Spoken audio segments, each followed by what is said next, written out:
haddii aad heli karayso wax ku gaadhsiiya halka aad hiigsanayso dhibba aad ku gaadhide uma baahnid inaad uga baaqato sugidda wax raaxa kugu gaadhsiiya oo aanad gacanta ku hayn sida aad doonaysa hadday kuu noqon weydo wixii aad ka fursan weydo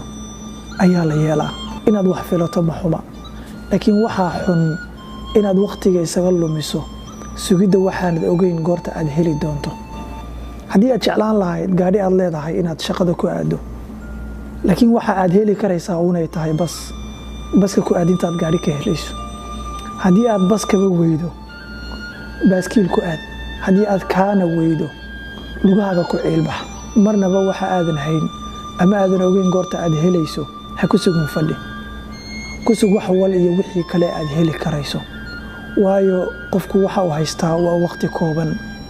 haddii uu sugo waxaanu hayn wixii uu haystayna uu ka faa'iidaysan waayo waxaa halkaa ku lumaya cimri laga yaabaa qofkina inuu hadhow ka qoomameeyo sida aad wax u rabta haddaad u heli weydo sida aad ka fursan weydaa la yeelaa